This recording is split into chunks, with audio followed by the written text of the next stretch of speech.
کوئی منتظر ہے آپ کی زکوٰۃ کا تاکہ وہ افطار کر سکے اپنا سال بھر کا روزہ۔ مستحق افراد تک راشن پہنچانے میں MTJ فاؤنڈیشن کا ساتھ دیں۔ تقسیم رحمت رمضان راشن پروگرام۔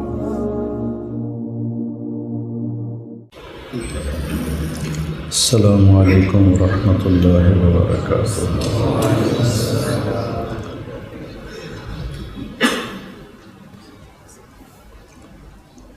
بسم اللہ الرحمن الرحیم، والصلاة والسلام علی رسولہ الکریم وعلی آلہ واصحابہ اجمعین، اما بعد۔ انسان پیدائشی طور پر جاہل ہے۔ واللہ اخرجکم من بطون امہاتکم لا تعلمون شیئا۔ اور پھر کوئی جتنا زور لگا لے تو وما اوتیتم من العلم الا قلیلا۔ اس لیے انسان ہمیشہ محتاج رہتا ہے، ساری زندگی اس کی جہالت اس کے علم سے زیادہ ہوتی، بلکہ علم کی زیادتی جہالت کا اعتراف ہوتا ہے۔ میں یہ نہیں جانتا تھا، مجھے اب پتہ چلا، یہ بھی میں نہیں جانتا تھا، مجھے اب پتہ چلا، تو فلاں تفسیر میں یوں لکھا ہوا ہے، مجھے نہیں پتہ تھا۔ آپ جب مطالعہ کرتے ہیں تو یہ احساس پیدا ہوتا ہے۔ تو جتنا انسان کا علم بڑھتا ہے اتنی جہالت اس سے کئی گنا زیادہ ہو کے بڑھتی ہے۔ لہٰذا کسی کامل علم والے کے پیچھے چلنا پڑے گا، تب جا کر منزل ملے گی۔ تو یہ جو قرآن ہے یہ کامل علم والے اللہ کا ہے۔ بلا وہو الخلاق العلیم، صرف وہ خالق ہی نہیں، بہت بڑا خالق، اور صرف عالم نہیں ہے، بہت بڑے علم والا ہے۔ لا يعزب عن ربک من مثقال ذرہ، ایک رائی بھی اس کی آنکھوں سے پوشیدہ ہے۔ باربیڈوس ایک جزیرہ ہے ویسٹ انڈیز کا، بڑا خوبصورت۔ میں وہاں گیا تو وہاں آبدوز کی سیر کراتے ہیں۔ آبدوز ایک پہلے چھوٹی کشتی میں لے جاتے ہیں سمندر کے اندر، اور جب وہ گہرا سمندر آ جاتا ہے تو پھر وہاں آبدوز کھڑی ہوتی ہے۔ وہ سیڑھی لگاتے ہیں تو سیڑھی سے ہم آبدوز پہ جاتے ہیں اور اندر اتر جاتے ہیں، پھر وہ نیچے لے کے جاتی ہے۔ تو جب ہم سمندر کی تہہ میں پہنچے تو مجھے اس آیت کا احساس ہوا، یعلم ما فی البر والبحر۔ اللہ اکبر، کیا عجیب و غریب مخلوق تھی اندر۔ پودے ہرے بھرے کھڑے تھے پانی کے اندر، پودے ہرے بھرے، اور اتنی سی مچھلی سے لے کر اتنی بڑی بڑی مچھلیاں، اور 7 سمندر، اور لا تواری منہ سماء سماء ولا ارض ارضا ولا بحر ما فی قعرہ ولا جبل ما فی وعرہ۔ بدو یہ اللہ کی تعریف کی تھی نا، یا من لا تراہ العیون ولا تخالطہ الظنون ولا یصفہ الواصفون ولا تغیرہ الحوادث ولا یخشى الدوائر، یعلم عدد قطر الامطار وعدد ورق الاشجار وعدد ما اظلم علیہ اللیل واشرق علیہ النہار ويعلم مكائيل البحار ومثاقيل الجبال لا تواري منه سماء سماء ولا أرض أرضا ولا بحر ما في قعره ولا جبل ما في وعره۔ پھر اس نے دعا مانگی، اجعل خیر عمری آخرہ وخیر عملی خواتیمہ وخیر ایامی یوم القاک فیہ۔ یہ دعا میں دن میں پتہ نہیں کتنی دفعہ مانگتا ہوں۔ تو آپ نے بلال سے پوچھا کوئی ہے کچھ تیرے پاس؟ کا جی ایک سونے کا ٹکڑا پڑا کا لے آ، لے آئے۔ آپ نے کہا اے بھائی ادھر آیا کہ یہ تمہیں گفٹ ہے، تحفہ۔ پھر آپ نے کہا تمہیں پتہ ہے میں نے یہ تحفہ تمہیں کیوں دیا ہے؟ کہ لصلۃ بینی و بینک، ہماری قربت ہے اس کی وجہ سے دیا۔ کہ نہیں، بحسن ثنائک علی اللہ، جو تو نے اللہ کی خوبصورت تعریف کی ہے اس پر تمہیں یہ دیا ہے۔ تو جو ایسا علم رکھتا ہو یہ اس کی کتاب ہے، یہ اس کا علم ہے، یہ اللہ کی زبان سے نکلا ہے۔ تورات اللہ کی زبان سے نہیں نکلی، لکھوائی گئی۔ زبور اللہ کی زبان سے نکلا ہوا کلام نہیں ہے، لکھوایا گیا۔ انجیل اللہ کی زبان سے نکلا ہوا کلام نہیں ہے، لکھوایا گیا۔ اور قرآن میرے رب کی زبان سے نکلا ہوا کلام ہے، لہٰذا نہ یہ مٹ سکتا ہے، نہ یہ بدل سکتا ہے، نہ یہ فنا ہو سکتا ہے۔ تورات چونکہ کتابیں تھیں مٹ گئیں، بدل گئیں، زبور کا نشان مٹ گیا، تورات کے چند اوراق ہیں، وہ بھی پتہ نہیں صحیح ہے کہ غلط۔ انجیل بائبل کا اصل نسخہ ہی کوئی نہیں ہے، سب ترجمے ہیں، لیکن یہ جو اللہ کا کلام ہے نہ مٹ سکتا۔ لا تبدیل لکلمات اللہ، یہ نہیں بدلے گا ہرگز۔ لا مبدل لکلماتہ، کوئی بدلنا بھی چاہے گا تو بدل نہیں سکے، کسی کے بدلنے سے بدل نہیں سکے گا، خود یہ تبدیل نہیں ہوگا زمانے کے وقت کے گزرنے کے ساتھ۔ اس کو ایک رات میں اٹھا لیا جائے گا، صبح جب اٹھیں گے تو قرآن سادہ کاغذ ہوں گے، الفاظ غائب ہو جائیں گے۔ پھر اللہ تعالیٰ، میں نے کل کے پرسوں سنایا تھا، اللہ جنت میں زبور پڑھ کے نہیں سنائے گا، تورات نہیں سنائے گا، بائبل نہیں سنائے گا، قرآن سنائے گا۔ اس علم والے نے آپ کو زندگی گزارنے کے جو اصول بتائے ہیں وہ چیلنج نہیں ہو سکتے۔ میں کسی آیت کی تشریح بھی کروں تو تشریح کو چیلنج کیا جا سکتا ہے کہ نہیں استاد جی آپ ایسے نہیں ہے، کتاب میں تو یوں لکھا ہوا ہے، آپ سے غلطی ہو رہی، بالکل۔ لیکن یہ جو الفاظ لکھے پڑے ہیں اس کو چیلنج نہیں ہو سکتا ہے۔ تو ایک اچھا انسان کیسا ہوتا ہے، ایک اچھے انسان کی کیا صفات ہے کہ وہ لوگوں میں بھی محبوب ہو، اللہ کا بھی محبوب ہو۔ تو یہ سورہ بنی اسرائیل ہے، یہ ہے بنی اسرائیل۔ اس میں میرے رب نے ہمیں اعلیٰ اخلاق کی چند صفات بتائی ہیں۔ وَقَضَىٰ رَبُّكَ أَلَّا تَعْبُدُوا إِلَّا إِيَّاهُ، تیرے رب نے یہ فیصلہ کیا ہے کہ شرک نہیں کرنا، صرف اسی کی بندگی ہے، اسی کو پکارنا ہے، اسی سے مدد مانگنی ہے۔ وَإِذَا سَأَلْتَ فَاسْأَلِ اللَّهَ، صرف اللہ سے مانگو۔ وَإِذَا اسْتَعَنْتَ فَاسْتَعِنْ بِاللَّهِ، صرف اللہ سے مدد چاہو۔ ایک ہے آپس میں تعاون، کسی سے آپ قرضہ لے لیں، کسی سے آپ کوئی چیز ادھار لے لیں یا کام کے لیے لے لیں، تو یہ اس میں نہیں آتا، یہ تو تعاون میں آتا ہے۔ جو اللہ کی ذات سے ڈائریکٹ جڑی ہوئی ہیں وہ نہیں، جیسے وہ میرے رشتہ دار نے کہا تھا پیراں دا کوٹا ہوندا پوتر لے کے دے دیں تو وہ نہیں ہے۔ قضا ربک الا تعبدوا الا ایاہ، اللہ نے ایک جملے میں اپنا حق بتایا، آگے سارے انسانی حقوق آ رہے ہیں، سارے انسانی حقوق آ رہے ہیں۔ وہ کیا ہیں؟ سب سے پہلے بالوالدین احسان، اپنے بعد ماں باپ کو اللہ نے ذکر کیا، بالوالدین احسان۔ کسی رشتے کے لیے اللہ نے دعا کا نہیں کہا، اس رشتے کے لیے دعا کا کہا۔ اما یبلغن عندک الکبر احدہما او کلاہما، بوڑھے ہو جائیں ایک یا دو، فلا تقل لہما اف، اف ہماری زبان میں کو ماں کی بات پسند نہیں آئی، باپ کی بات پسند نہیں آئی تو اگر بچے کہتا اتنا کہنا بھی اللہ کے ہاں جرم ہے۔ ولا تنہرہما، اور بدتمیزی سے بولنا بھی نہیں ہے۔ وَقُلْ لَهُمَا قَوْلًا كَرِيمًا، اور ان سے میٹھا بولنا ہے۔ اور وَخْفِضْ لَهُمَا جَنَاحَ الذُّلِّ مِنَ الرَّحْمَةِ، ان کے لیے اپنے پروں کو بچھا دو۔ وَقُلْ رَبِّ ارْحَمْهُمَا كَمَا رَبَّيَانِي صَغِيرًا، یا اللہ جیسے انہوں نے بچپن میں مجھے پالا تو ان پر رحم فرما۔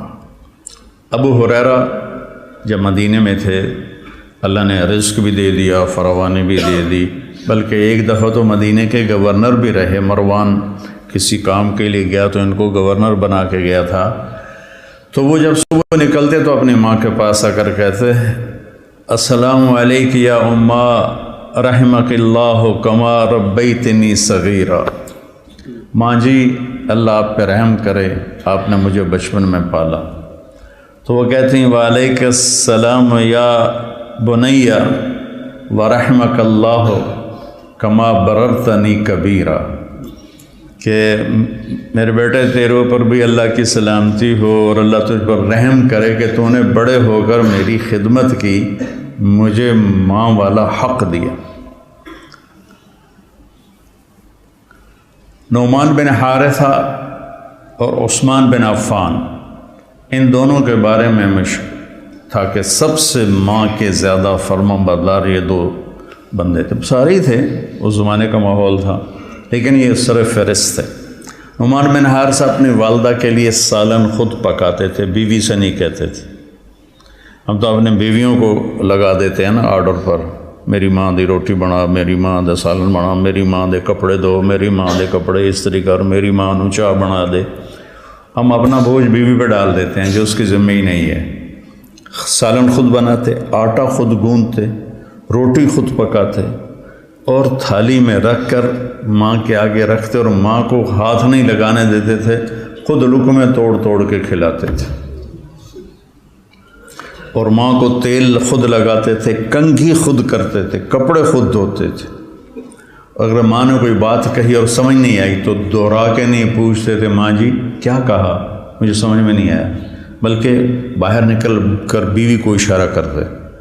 جب باہر آتی تو کہتے میری اماں نے کیا کہا تھا مجھے سمجھ میں نہیں آیا۔ اتنا بھی ماں کو تکلیف نہیں دیتے تھے۔ آپ جنت میں گئے تو آپ نے قرآن کی تلاوت سنی، تو آپ نے پوچھا یہ کون تلاوت کر رہا ہے؟ کہ جی نعمان بن حارثہ۔ رمنا کذالکم البر کذالکم البر، یہ ماں کی خدمت ہے جس نے نعمان کی مدینے کی تلاوت کو جنت میں پہنچا دی۔ تو اللہ تعالیٰ نے فرمایا کہ ان کے لیے دعا کرو، کسی رشتے کے لیے دعا کا حکم نہیں دیا۔ ابراہیم علیہ السلام ربنا اغفر لی ولوالدی اپنے لیے دعا مانگی، اور ومن ذریتی اپنی اولاد کے لیے دعا مانگی، لیکن حکماً مانگو تو صرف والدین ہیں کہ ماں اور باپ کے لیے دعا کرو۔ وَاخْفِضْ لَهُمَا جَنَاحَ الذُّلِّ مِنَ الرَّحْمَةِ، ان کے لیے اپنے ذلت کے پر بچھا دو۔ ہمارے پر ہیں یا بازو ہیں؟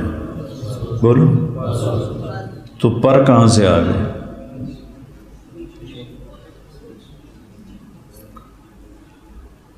میں اس آیت کا ایک مطلب سمجھا ہوں۔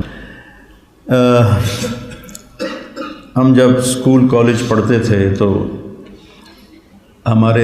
ہم دریائے راوی چلتا تھا، تو اس کے کنارے جنگل تھا، ہمارے گاؤں سے کوئی 10-12 کلومیٹر کے فاصلے پر، بہت گھنا گھاٹا، دن میں بھی اندھیرا ہوتا تھا۔ تو ہم سارے کزن مل کر شکار کھیلنے جاتے تھے، اور وہاں ہمارے تائے کا ایک دوست تھا چاچا سردارہ ڈور، وہ اس کا چھوٹا سا گاؤں تھا جنگل کے اندر ہی، بوپڑیاں، تو وہاں اس کے 2 کچے کوٹھے ہم قبضہ کر لیتے تھے۔ ایک میں ہم کزنز ہوتے تھے اور دوسرے میں ہمارے نوکر اور بندوقیں اور باقی سارا سامان۔ تو صبح ہم شکار کے لیے نکلتے تھے ناشتہ کر کے، اور شام کو 50 60 70 تیتر مار کے ہم شام کو واپس آ کر پھر ان کو بھون کے کھانا یا پکا کے کھانا، یہ مزہ لیتے تھے۔ تو جنگل میں چلتے چلتے کہیں کھلی جگہ آ جاتی تھی، اور جب بھوک لگتی تھی دوپہر کو تو جنگل میں ایک خود رو مٹر ہوتا، یہ مٹر نہیں آپ کھاتے سبزی، وہ چھوٹے دانے ہوتے تھے، مٹری اس کو کہتے تھے، تو ہم وہ اکھاڑ لیتے اور یہاں رکھ لیتے، اور اس کی وہ سے ایک ایک کر کے دانہ نکالتے، وہ اتنے میٹھے ہوتے تھے جیسے گنا ہوتا ہے، ایسے میٹھے ہوتے تھے، تو وہ ہم اس کے کور میں سے وہ نکال کے کھاتے رہتے تھے۔ یہ ہمارا دوپہر کا کھانا ہوتا تھا۔ پیاس لگی تو دریائے راوی کا پانی پی لیا، ساتھ ہی بہتا تھا دریائے راوی، کبھی اس پار چلے جاتے تھے، کبھی ادھر آ جاتے تھے۔ تو جنگل میں جگہ خالی آ جاتی تھی بالکل۔ تو چاچا سردارہ جو تھا رحمۃ اللہ علیہ، اس کو تیتری کی آواز نکالنا آتی تھی۔ ہر انسا جو ہے نا وہ اپنے ذکر کے لیے فتنہ ہی ہے، تو وہ اس کھلی جگہ میں نا جھاڑیوں کے شاخیں کاٹ کے نا ایک کونے میں چھپ کے بیٹھ جاتا، سامنے لگتا جیسے کوئی چھوٹا درخت، اس کے پیچھے چھپ کے تو وہ تیتری کی آواز نکالتا، یہ مجھے اب تک یاد ہے۔ تھوڑی دیر میں عاشق زار مجنوں دیوانے لیلا کے دیوانے نکلتے، گڑ گڑ گڑ گڑ گڑ گڑ گڑ گڑ گڑ گڑ ایسے نکلتے تھے۔ وہ چھپے ہوئے ہوتے تھے، ہم تو چھپے دیکھ نہیں سکتے تھے، وہ چھپے ہوئے نکلتے تھے ایسے، اور ہم ادھر کونے میں درختوں کے پیچھے چھپ کے بیٹھے ہوتے تھے۔ تو جب ایک جھنڈ نکلتا تھا تو ہم فائر کرتے تھے، تو وہ فائر ہوتا تھا SG کارتوس۔ LG میں چھرے ہوتے تھے چھوٹے چھوٹے، جیسے یہ چھروں والی بندوق ہوتی ہے، اور SG میں موٹے چھرے ہوتے تھے۔ وہ جب سور کا شکار کرنا ہوتا تھا تو اس سے فائر کرتے تھے، اور جب تیتر کا شکار کرنا ہوتا تھا تو LG سے فائر کرتے تھے۔ تو وہ کسی کو بری طرح لگتا اور وہ گر جاتا، کسی کو لگتا ہی نہیں تھا وہ اڑ جاتا، کسی کو ایسا لگتا کہ وہ مرا بھی نہیں اور اڑنے کے قابل بھی نہیں، تو اڑنے کے لیے زور لگا تھا، یہاں تک جا کر نا وہ پھر ایسے گرتا تھا اور یوں اس کے پار یوں پھیل جاتے تھے ایسے، اور ٹانگیں ادھر ہوتی تھیں اور سر ادھر ہوتا تھا۔ تو وہ کہتا تھا زبان حال سے، چل بھائی ہن کر لے ذبح، ہن تیری باری ہے۔ جناح الذل میں یہاں سے سمجھا، جناح الذل واخفض لہما جناح الذل۔ شیخ جی تو وہ یوں پڑا ہوتا تھا کہ ہن میرا وس ختم ہے، ہن تو اپنا کام کر، چھری تیز رکھی۔ تو ایک تو پر بچھاتا تھا تیتر، اس کو تو چھرا لگ گیا تھا۔ اب ہمیں اللہ کہہ رہا ہے چھرا نہیں لگوانا، من الرحمہ، دل کی گہرائیوں سے ماں باپ کے سامنے اپنے آپ کے پر پھیلانا۔ مولانا عبید اللہ سندھی رحمۃ اللہ علیہ سکھ فیملی سے تھے، جوانی میں مسلمان ہوگا تو ان کی ماں ان کو جوتے سے مارتے، تو مارتے مارتے جوتا اس کے ہاتھ سے گر جاتا، تو پھر جوتا اٹھاتے اور آ کر اس کو کہتے ماں جی اور مارو، وہ پھر مارنا شروع کر دیتی تھی۔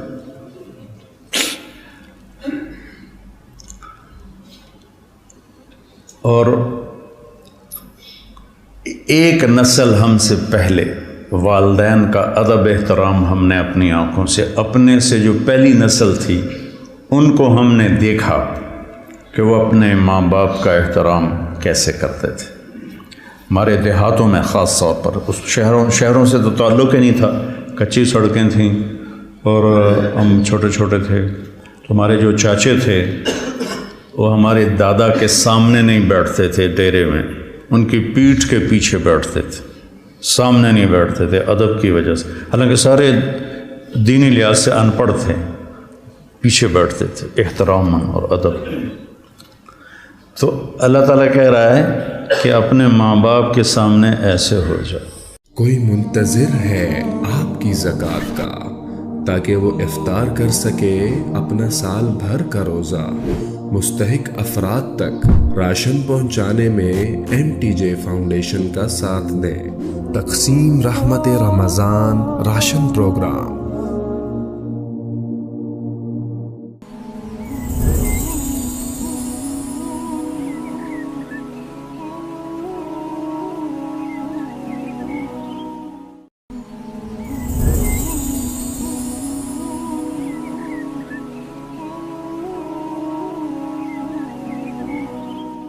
کوئی منتظر ہے آپ کی زکوٰۃ کا تاکہ وہ افطار کر سکے اپنا سال بھر کا روزہ؟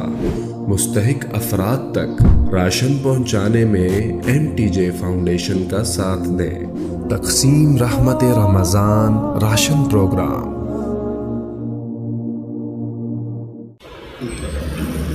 السلام علیکم ورحمۃ اللہ وبرکاتہ۔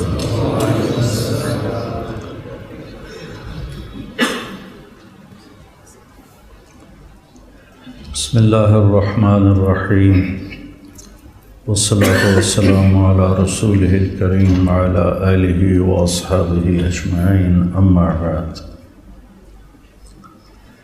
انسان پیدائشی طور پر جاہل ہے۔ واللہ اخرجکم من بطون امہاتکم لا تعلمون شیئا۔ اور پھر کوئی جتنا زور لگا لے تو وما اوتیتم من العلم الا قلیلا۔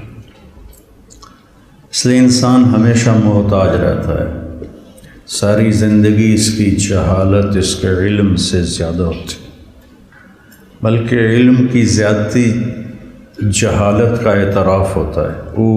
میں یہ نہیں جانتا تھا، مجھے اب پتہ چلا، یہ بھی میں نہیں جانتا تھا، مجھے اب پتہ چلا، تو فلاں تفسیر میں یوں لکھا ہوا ہے، مجھے نہیں پتہ تھا۔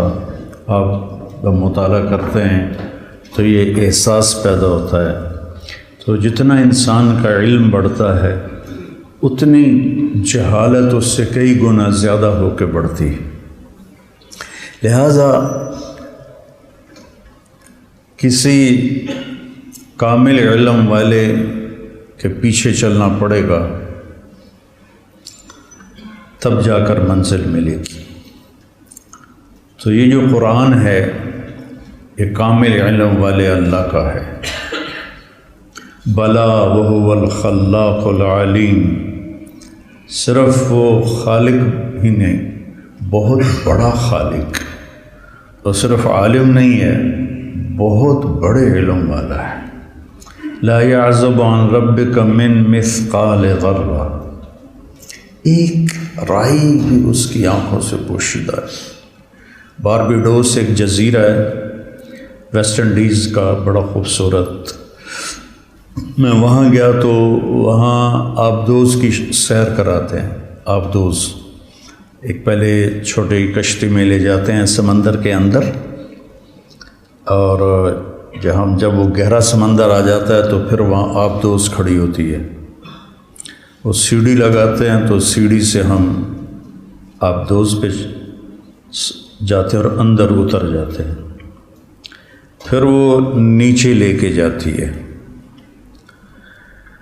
تو جب ہم سمندر کی تہہ میں پہنچے تو مجھے اس آیت کا احساس ہوا، یعلم ما فی البر والبحر۔ اللہ اکبر، کیا عجیب و غریب مخلوق تھی اندر۔ پودے ہرے بھرے کھڑے تھے پانی کے اندر، پودے ہرے بھرے، اور اتنی سی مچھلی سے لے کر اتنی بڑی بڑی مچھلیاں، اور 7 سمندر، اور لا تواری منہ سماء سماء ولا ارض ارضا ولا بحر ما فی قعرہ ولا جبل ما فی وعرہ۔ بدو اللہ کی تعریف کی تھی نا، یا من لا تراہ العیون ولا تخالطہ الظنون ولا یصفہ الواصفون ولا تغیرہ الحوادث ولا یخشى الدوائر، یعلم عدد قطر الامطار وعدد ورق الاشجار وعدد ما اظلم علیہ اللیل واشرق علیہ النہار ويعلم مكائيل البحار ومثاقيل الجبال لا تواري منه سماء سماء ولا أرض أرضا ولا بحر ما في قعره ولا جبل ما في وعره۔ پھر اس نے دعا مانگی، اجعل خیر عمری آخرہ وخیر عملی خواتیمہ وخیر ایامی یوم القاک فیہ۔ یہ دعا میں دن میں پتہ نہیں کتنی دفعہ مانگتا ہوں۔ تو آپ نے بلال سے پوچھا کوئی ہے کچھ تیرے پاس؟ کا جی ایک سونے کا ٹکڑا پڑا کا لیا، آپ نے کہا اے بھائی ادھر آیا کہ یہ تمہیں گفٹ ہے، تحفہ۔ پھر آپ نے کہا تمہیں پتہ ہے میں نے یہ تحفہ تمہیں کیوں دیا ہے؟ کہ لصلۃ بینی و بینک، ہماری قربت ہے اس کی وجہ سے دیا۔ کہ نہیں، بحسن ثنائک علی اللہ، جو تو نے اللہ کی خوبصورت تعریف کی ہے اس پر تمہیں یہ دیا ہے۔ تو جو ایسا علم رکھتا ہو یہ اس کی کتاب ہے، یہ اس کا علم ہے، یہ اللہ کی زبان سے نکلا ہے۔ تورات اللہ کی زبان سے نہیں نکلی، لکھوائی گئی۔ زبور اللہ کی زبان سے نکلا ہوا کلام نہیں ہے، لکھوایا گیا۔ انجیل اللہ کی زبان سے نکلا ہوا کلام نہیں ہے، لکھوایا گیا۔ اور قرآن میرے رب کی زبان سے نکلا ہوا کلام ہے، لہٰذا نہ یہ مٹ سکتا ہے، نہ یہ بدل سکتا ہے، نہ یہ فنا ہو سکتا ہے۔ تورات چونکہ کتابیں تھیں مٹ گئیں، بدل گئیں۔ زبور کا نشان مٹ گیا، تورات کے چند اوراق ہیں، وہ بھی پتہ نہیں صحیح ہے کہ غلط۔ انجیل بائبل کا اصل نسخہ ہی کوئی نہیں ہے، سب ترجمے ہیں، لیکن یہ جو اللہ کا کلام ہے نہ مٹ سکتا ہے۔ لا تبدیل لکلمات اللہ، یہ نہیں بدلے گا ہرگز۔ لا مبدل لکلماتہ، کوئی بدلنا بھی چاہے گا تو بدل نہیں سکے گا، کسی کے بدلنے سے بدل نہیں سکے گا، خود یہ تبدیل نہیں ہوگا زمانے کے وقت کے گزرنے کے ساتھ۔ اس کو ایک رات میں اٹھا لیا جائے گا، صبح جب اٹھیں گے تو قرآن سادہ کاغذ ہوں گے، الفاظ غائب ہو جائیں گے۔ پھر اللہ تعالیٰ، میں نے کل کے پرسوں سنایا تھا، اللہ جنت میں زبور پڑھ کے نہیں سنائے گا، تورات نہیں سنائے گا، بائبل نہیں سنائے گا، قرآن سنائے گا۔ اس علم والے نے آپ کو زندگی گزارنے کے جو اصول بتائے ہیں وہ چیلنج نہیں ہو سکتے۔ میں کسی آیت کی تشریح بھی کروں تو تشریح کو چیلنج کیا جا سکتا ہے کہ نہیں استاد جی آپ ایسے نہیں ہے، کتاب میں تو یوں لکھا ہوا ہے، آپ سے غلطی ہو رہی، بالکل۔ لیکن یہ جو الفاظ لکھے پڑے ہیں اس کو چیلنج نہیں ہو سکتا ہے۔ تو ایک اچھا انسان کیسا ہوتا ہے، ایک اچھے انسان کی کیا صفات ہے کہ وہ لوگوں میں بھی محبوب ہو، اللہ کا بھی محبوب ہو۔ تو یہ سورہ بنی اسرائیل ہے، یہ ہے بنی اسرائیل۔ اس میں میرے رب نے ہمیں اعلیٰ اخلاق کی چند صفات بتائی ہیں۔ وَقَضَى رَبُّكَ أَلَّا تَعْبُدُوا إِلَّا إِيَّاهُ، تیرے رب نے یہ فیصلہ کیا ہے کہ شرک نہیں کرنا، صرف اسی کی بندگی ہے، اسی کو پکارنا ہے، اسی سے مدد مانگنی ہے۔ وَإِذَا سَأَلْتَ فَاسْأَلِ اللَّهِ، صرف اللہ سے مانگو۔ وَإِذَا اسْتَعَنْتَ فَاسْتَعِنْ بِاللَّهِ، صرف اللہ سے مدد چاہو۔ ایک ہے آپس میں تعاون، کسی سے آپ قرضہ لے لیں، کسی سے آپ کوئی چیز ادھار لے لیں یا کام کے لیے لے لیں، تو یہ اس میں نہیں آتا، یہ تو تعاون میں آتا ہے۔ جو اللہ کی ذات سے ڈائریکٹ جڑی ہوئی ہیں وہ نہیں، جیسے وہ میرے رشتہ دار نے کہا تھا پیراں دا کوٹا ہوندا پوتر لے کے دے دیں، تو وہ نہیں ہے۔ قضا ربک الا تعبدوا الا ایاہ، اللہ نے ایک جملے میں اپنا حق بتایا، آگے سارے انسانی حقوق آ رہے ہیں، سارے انسانی حقوق آ رہے ہیں۔ وہ کیا ہیں؟ سب سے پہلے بالوالدین احسان، اپنے بعد ماں باپ کو اللہ نے ذکر کیا، بالوالدین احسان۔ کسی رشتے کے لیے اللہ نے دعا کا نہیں کہا، اس رشتے کے لیے دعا کا کہا۔ اما یبلغن عندک الکبر احدہما او کلاہما، بوڑھے ہو جائیں ایک یا دو، فلا تقل لہما اف، اف ہماری زبان میں کو ماں کی بات پسند نہیں آئی، باپ کی بات پسند نہیں آئی تو آگے بجے کہتا اتنا کہنا بھی اللہ کے ہاں جرم ہے۔ ولا تنہرہما، اور بدتمیزی سے بولنا بھی نہیں ہے۔ وَقُلْ لَهُمَا قَوْلًا كَرِيمًا، اور ان سے میٹھا بولنا ہے۔ اور وَخْفِضْ لَهُمَا جَنَاحَ الذُّلِّ مِنَ الرَّحْمَةِ، ان کے لیے اپنے پروں کو بچھا دو۔ وَقُلْ رَبِّ ارْحَمْهُمَا كَمَا رَبَّيَانِي صَغِيرًا، یا اللہ جیسے انہوں نے بچپن میں مجھے پالا تو ان پر رحم فرما۔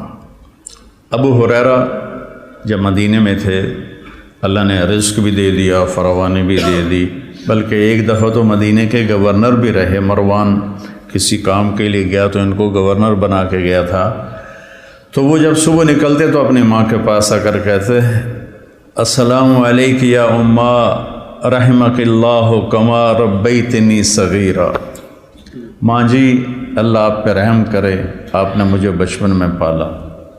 تو وہ کہتی ہیں وعلیک السلام یا بنیا ورحمک اللہ کما بررتنی کبیرا، کہ میرے بیٹے تیرے اوپر بھی اللہ کی سلامتی ہو اور اللہ تجھ پر رحم کرے کہ تو نے بڑے ہو کر میری خدمت کی، مجھے ماں والا حق دیا۔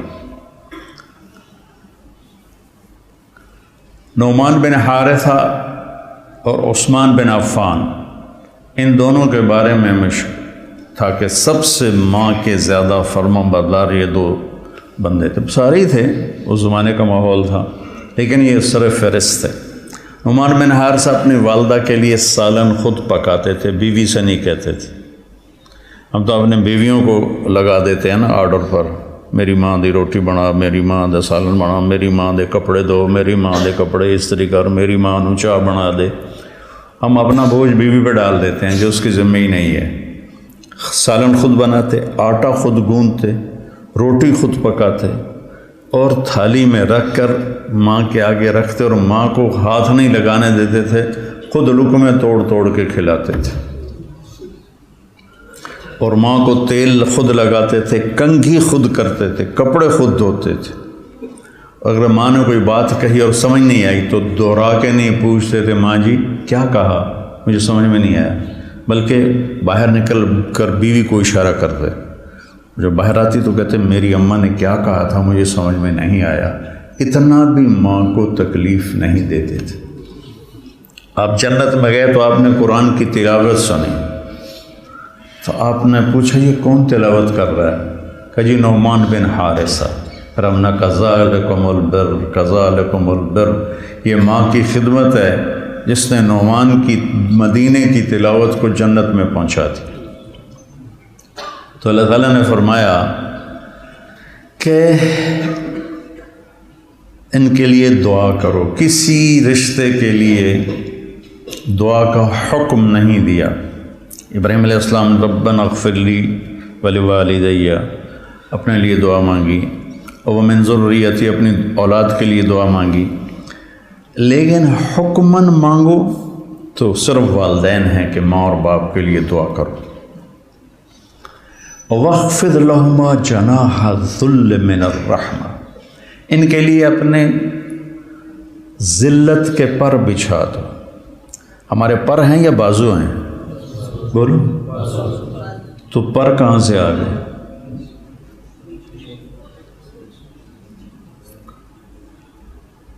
میں اس آیت کا ایک مطلب سمجھا ہوں۔ ہم جب اسکول کالج پڑھتے تھے تو ہم دریائے راوی چلتا تھا، تو اس کے کنارے جنگل تھا، ہمارے گاؤں سے کوئی 10-12 کلومیٹر کے فاصلے پر، بہت گھنا گھاٹا، دن میں بھی اندھیرا ہوتا تھا۔ تو ہم سارے کزن مل کر شکار کھیلنے جاتے تھے، اور وہاں ہمارے تائے کا ایک دوست تھا چاچا سردارہ ڈور، وہ اس کا چھوٹا سا گاؤں تھا جنگل کے اندر ہی، بوپڑیاں، تو وہاں اس کے 2 کچے کوٹھے ہم قبضہ کر لیتے تھے۔ ایک میں ہم کزنز ہوتے تھے اور دوسرے میں ہمارے نوکر اور بندوقیں اور باقی سارا سامان۔ تو صبح ہم شکار کے لیے نکلتے تھے ناشتہ کر کے، اور شام کو 50 60 70 تیتر مار کے ہم شام کو واپس آ کر پھر ان کو بھون کے کھانا یا پکا کے کھانا، یہ مزہ لیتے تھے۔ تو جنگل میں چلتے چلتے کہیں کھلی جگہ آ جاتی تھی، اور جب بھوک لگتی تھی دوپہر کو تو جنگل میں ایک خود رو مٹر ہوتا، یہ مٹر نہیں آپ کھاتے سبزی، وہ چھوٹے دانے ہوتے تھے، مٹری اس کو کہتے تھے، تو ہم وہ اکھاڑ لیتے اور یہاں رکھ لیتے، اور اس کی وہ سے ایک ایک کر کے دانہ نکالتے، وہ اتنے میٹھے ہوتے تھے جیسے گنا ہوتا ہے، ایسے میٹھے ہوتے تھے، تو وہ ہم اس کے کور میں سے وہ نکال کے کھاتے رہتے تھے۔ یہ ہمارا دوپہر کا کھانا ہوتا تھا۔ پیاس لگی تو دریائے راوی کا پانی پی لیا، ساتھ ہی بہتا تھا دریائے راوی، کبھی اس پار چلے جاتے تھے، کبھی ادھر آ جاتے تھے۔ تو جنگل میں جگہ خالی آ جاتی تھی بالکل۔ تو چاچا سردارہ جو تھا رحمۃ اللہ علیہ، اس کو تیتری کی آواز نکالنا آتی تھی۔